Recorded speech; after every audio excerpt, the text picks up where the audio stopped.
Assalamu alaikum, I'm Aisha and you're watching Samaa News. Here are today's headlines. Iran has warned neighboring countries against joining what it calls a US economic war, threatening retaliation against states that support Washington's sanctions campaign. Mohsen Rezaieh, Secretary of Iran's Supreme National Security Council, said countries participating in economic restrictions would be considered enemies. He warned Tehran could initially seek dialogue, but would target the interests of countries that refuse to distance themselves from the United States. Rezaieh also warned that US military action could encourage more countries to pursue nuclear weapons, arguing that Iran's experience showed international safeguards had failed to prevent attacks. He further threatened possible disruption to oil shipments through the Persian Gulf and Strait of Hormuz, while saying Iran would adjust its military and diplomatic strategy based on lessons from the recent conflict. Iranian Parliament Speaker Mohammad Bagher Ghalibaf has said that the country has received messages from neighbours on shaping new security commitments and economic cooperation in the region. Taking to X, Ghalibaf has said that the United States had put the security of its allies at risk through disregard for their interests in support of Israel. He said some allies briefly faced a situation in which their very existence was at risk. He added that a homegrown, independent security order would guarantee peace and security in the Middle East.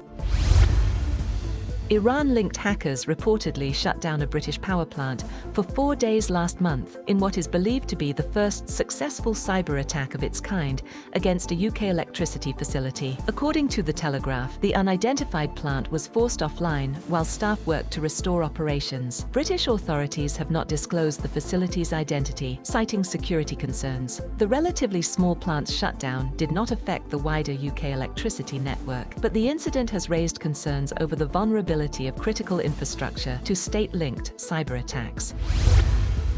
Canadian Prime Minister Mark Carney has vowed a dollar-for-dollar response to new US tariffs, accusing Washington of demanding too much while offering too little during failed trade negotiations. Carney said Canada would impose retaliatory tariffs from September 8th on products including steel, dairy, appliances, and electronics. The move follows new US duties of up to 50% on around $20 billion worth of Canadian imports. Both countries blamed each other for the collapse of negotiations, with US officials saying there were no immediate plans to resume talks. Carney said Washington had imposed unacceptable conditions on Canada's ability to negotiate trade deals with other countries.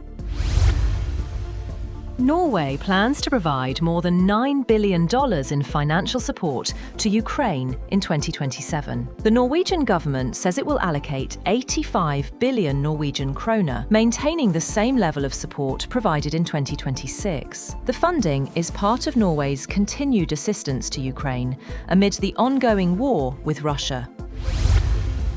Ukrainian President Volodymyr Zelensky says Kyiv believes Russia is planning to mobilize an additional 300,000 troops after parliamentary elections in September. Zelensky said Russia could also draft hundreds of thousands more troops in 2027 as Moscow pursues its stated military objectives, including capturing the remaining parts of Ukraine's eastern Donetsk region. Bangladesh has indicated a willingness to explore joining the Makkah Joint Defence Agreement involving Pakistan, Saudi Arabia and Turkey. Bangladeshi Foreign Affairs Advisor Humayun Kabir said Dhaka could consider participating in an economic or defence framework while prioritising its national interests and the changing global economic and trade environment. Speaking to state-run media, he said Bangladesh maintains a positive approach towards the possibility of joining an economic or defence framework involving the three countries. Russian President Vladimir Putin has warned Ukraine of retaliation after Kyiv intensified drone attacks on Russian economic infrastructure, saying it had opened Pandora's box. Putin said Russia would target Ukraine's most sensitive economic sectors in response to attacks on facilities including oil refineries and warehouses. Russia has also targeted Ukrainian economic infrastructure, including facilities linked to grain exports through the Black Sea. Putin said the strikes had created challenges for Ukraine, but would not cause global food shortages. A Chinese humanoid robot has beaten Usain Bolt's 100-meter world record, clocking 9.39 seconds at the World Humanoid Robot Games in Beijing. Tiangong Ultra, developed by the Beijing Humanoid Robot Innovation Center, won its preliminary heat, surpassing Bolt's 9.58-second record set in 2009. Another robot, Honor's Lightning, finished in 9.47 seconds. Both robots struggled after crossing the finish line, with Tiangong Ultra stumbling into the sidelines and Lightning collapsing before being carried away. The performance marked a major improvement from last year, when Tiangong Ultra completed the 100 meters in 21.50 seconds. Lightning had also recorded 9.32 seconds in a preparatory test earlier Saturday. TikTok and its Chinese parent company ByteDance have agreed to a $400 million settlement to resolve the US Justice Department's allegations the short video app violated children's online privacy. The Justice Department sued TikTok and ByteDance in 2024 for allegedly failing to protect children's privacy and illegally collecting their information. Under the settlement, TikTok will pay $300 million immediately and an additional $100 million upon entry of an order vacating a prior consent decree entered against TikTok's predecessor, musical.lw. That's all for now.